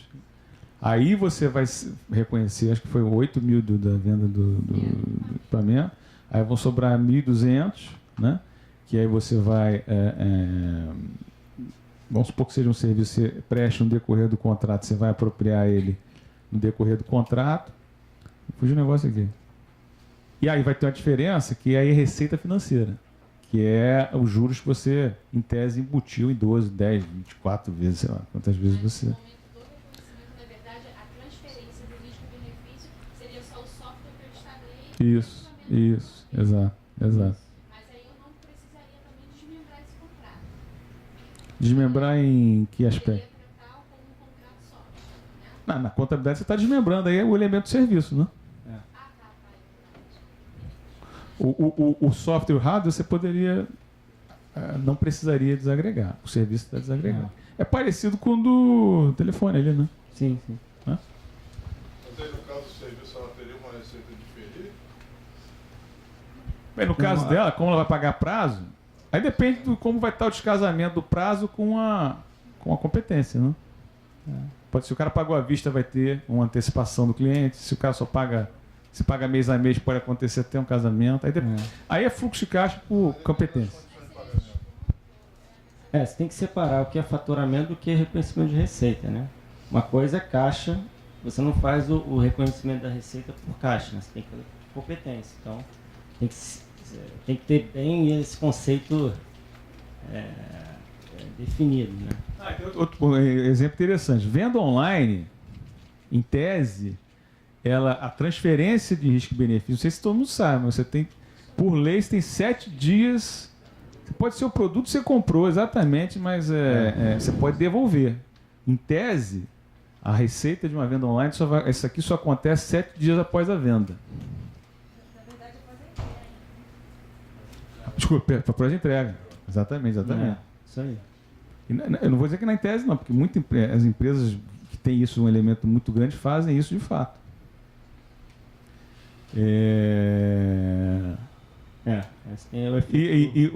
Ainda em propriedade de risco, tem que se depender. Onde você tem uma venda que condições de transporte, né? Em que extensão, responsabilidade de seguro de quem é, né? Então você vendeu a mercadoria do Rio e vai entregar em Fortaleza. Se tomba o caminhão, né? De quem é o prejuízo? Né? Como é que a condição de venda a responsabilidade desde o momento que sai se é desde o momento que sai do vendedor, a receita é dele. Mas se a responsabilidade é só na entrega, a receita vai o reconhecimento, a fatura vai estar emitida direitinho, porque o cara não pode transitar do Rio entre o Ceará sem nota, mas a receita só vai acontecer, né? Então, o que é muito comum, em a situação prática, tem empresas que já configuram um sistema. Eu tenho isso em alguns casos, que o cara já faz uma conta. Olha, geralmente o frete Rio-São Paulo dura 3 dias, ele demora 3 dias para ele emite a fatura direitinho, mas a receita só para contabilidade em D+3. Rio-Espírito Santo é D+4, Rio-Bahia tanto. Então ele já configura para exatamente... ele faz uma provisão, nada a ver com fiscal, na A0, mas para adequar o princípio de reconhecimento de receita.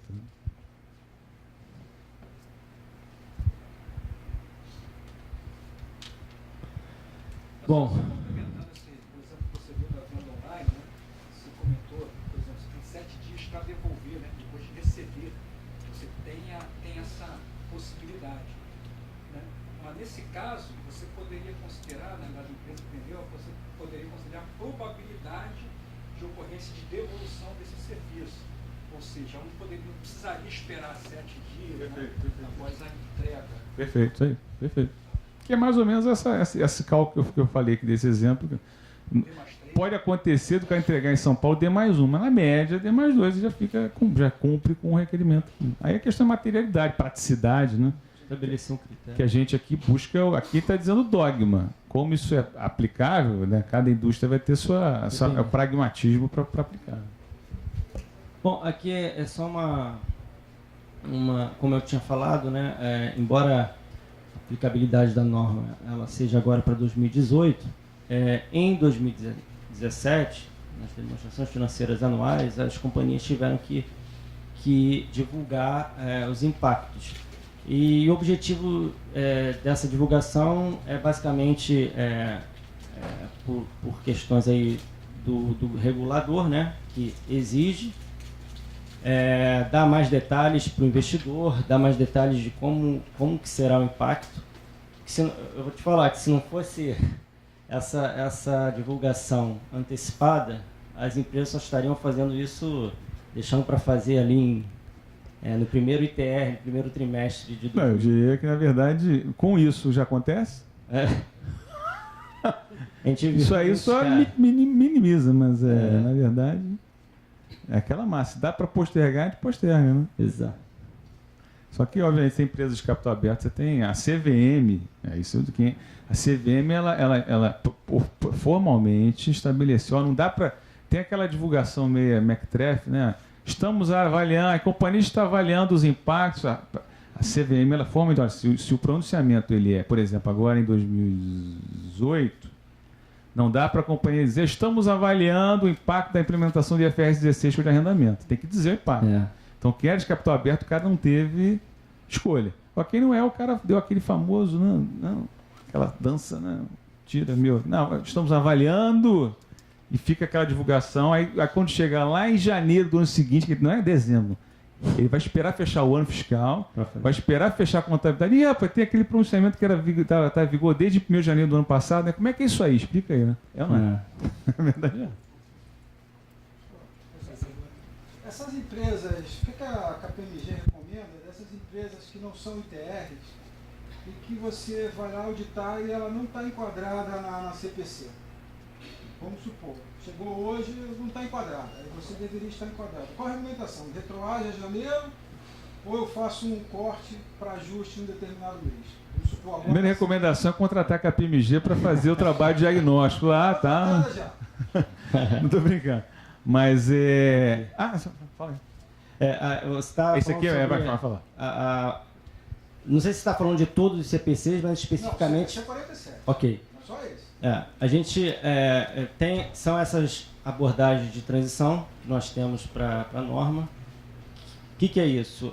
Você não acertar deixa eu falar primeiro do efeito cumulativo, porque é o que as empresas aí em geral mais fazem. Eu, sinceramente, eu nunca vi aqui alguém adotar o efeito retrospectivo, mas o efeito cumulativo, o que acontece? Você vai, em 1º de janeiro de 2018, ajustar o seu patrimônio líquido, né, naquela conta de... Enfim, antes tinha lucros acumulados, mas... Tem uma linha lá de ajustes de adoção. De adoção da norma, né? E você impacta todo o efeito para trás, de 1º de janeiro de 2018, você vai impactar direto no seu patrimônio líquido, né? Você não vai acertar os saldos comparativos de 2017. Então, quando você apresenta lá a demonstração financeira, os seus saldos em 2017 estarão como foram divulgados e os ajustes refletidos lá no PL, no patrimônio líquido. Tá? Esse é a abordagem do efeito cumulativo. Tá? Então, deixa eu ver se eu entendi bem. Vamos supor que eu queira agora em outubro, vai estar em outubro, fazer esse ajuste. Esse ajuste do para trás eu faria quanto patrimônio líquido em outubro, é isso? O ajuste devido em 1º de janeiro deste ano, 95% dos casos as empresas estão fazendo essa aqui. Você vai ter uma linha no teu patrimônio. Olha, o efeito da adoção inicial em 1º de janeiro deu R$1.500.000. O efeito em 2 de janeiro para frente, esse vai contra resultado. Tá? Então, o que pode acontecer, se quem não fez nada até hoje, é de ter uma diferença no patrimônio resultante da virada de chave. Isso. E uma diferença no resultado dos efeitos de, no teu caso, outubro, de 10 meses do ano. Isso aqui... Para ser bem honesto, eu sei um caso que não seguiu esse aqui. Eu não vi. Viu? Ontem. Bom, o efeito retrospectivo, né? É o oposto disso, né? Você, então, acerta os seus números em 2017, você não faz... na verdade, você afeta o seu patrimônio líquido, mas no saldo lá de abertura de 1º de janeiro de 2017, diferente do que a gente falou aqui. Então, você tem 2 anos onde o seu resultado, né, de 2017 vai ser ajustado e seu resultado de 2018 também vai ser ajustado. Esse é o efeito retrospectivo. O que é para trás de 1º de janeiro de 2017, aí você vê com efeito direto no patrimônio líquido. Só um ponto importante é que quando você adota aqui essa abordagem de efeito cumulativo, isso não exime a companhia de divulgar os montantes da receita que seriam apresentados em 2017. Então, você tem que ter uma nota explicativa, né, uma divulgação comparando com 2017. Tá? E só um ponto aí, não falando... Desculpa. Tem. Para viabilizar o leitor, né, como era e como ficou. E sem falar de imposto, mas falando... Desculpa.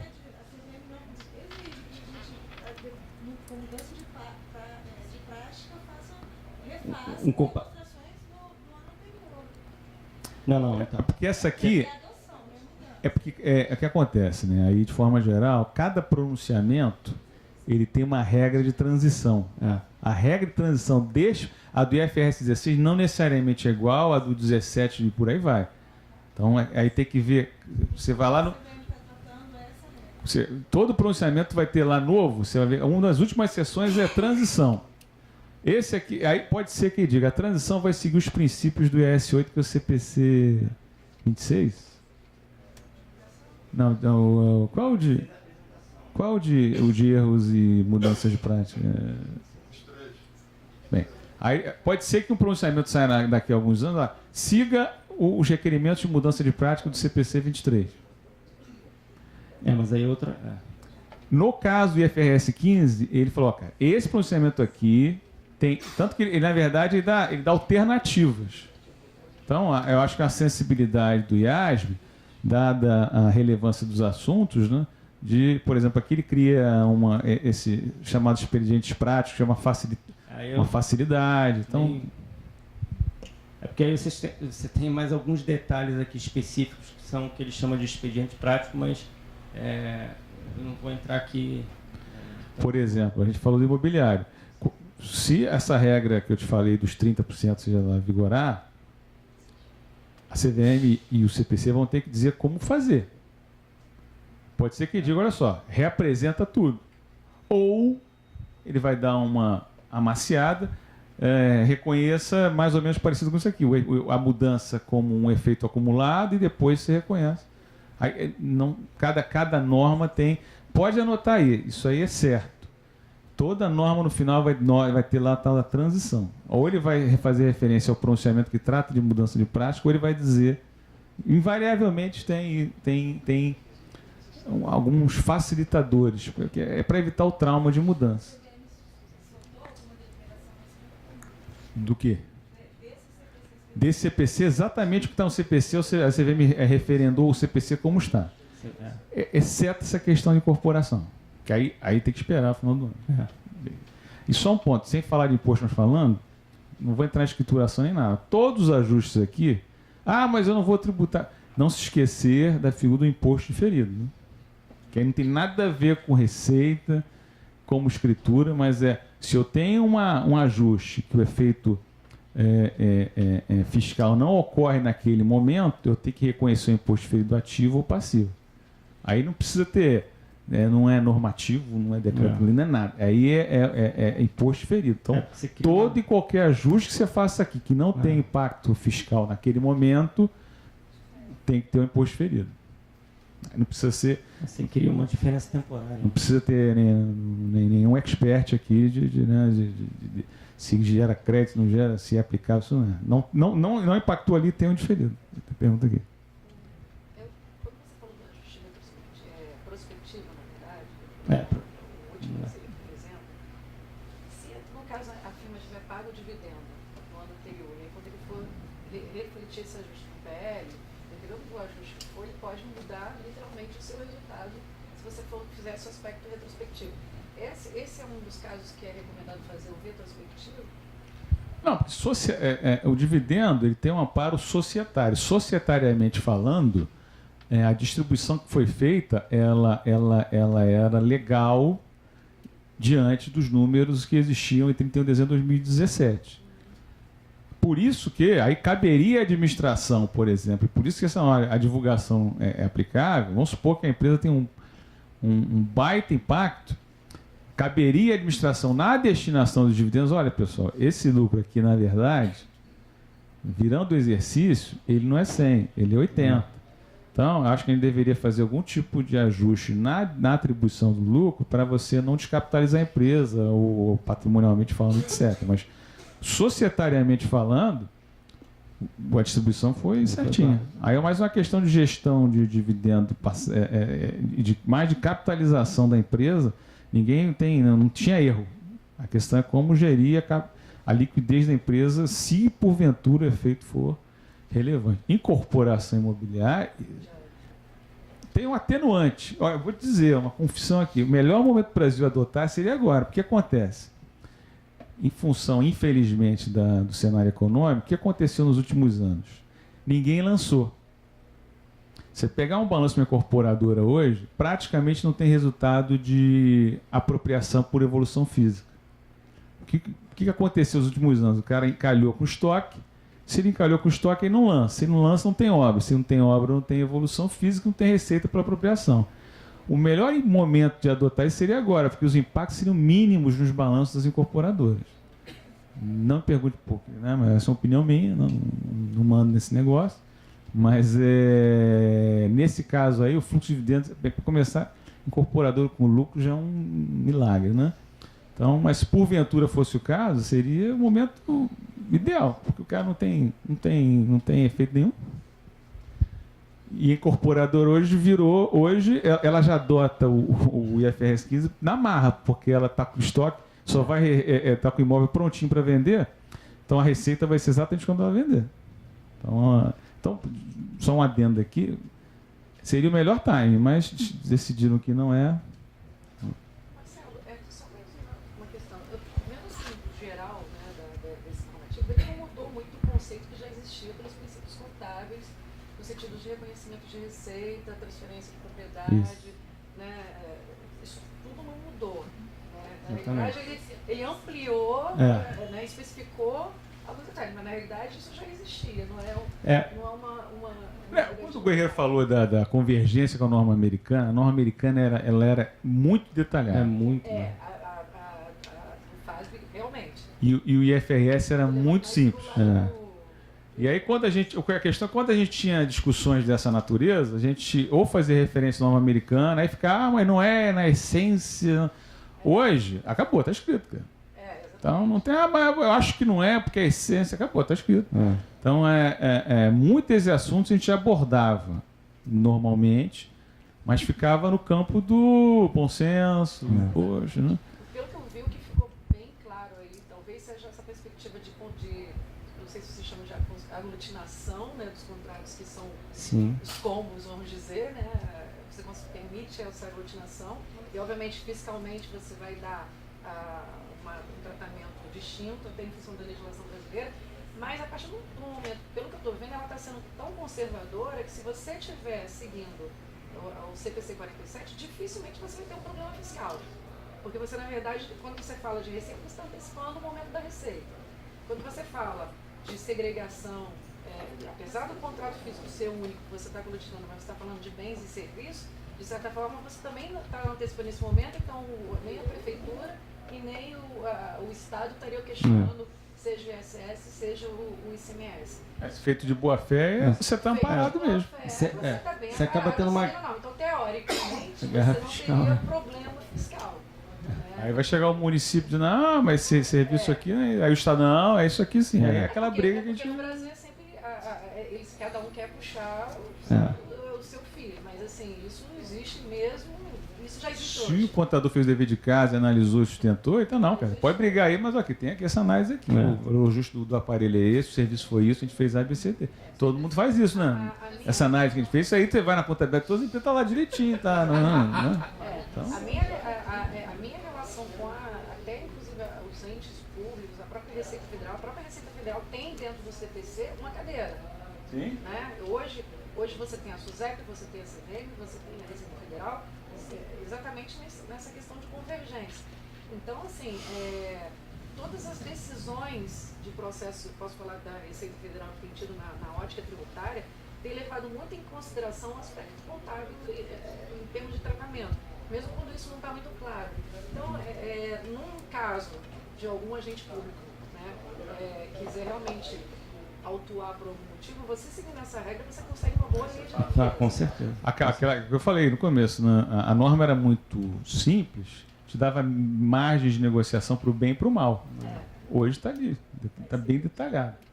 E essa convergência com a norma norte-americana, na verdade, não é que nesse aspecto o IFRS que meio que deu uma copiada e unificou, porque realmente era muito detalhado lá. Eu diria que onde você tem muito impacto, você percebe que onde você gera benefício, né, a companhia gera algum tipo de benefício para o cliente, onde você tem impacto na contabilização, né?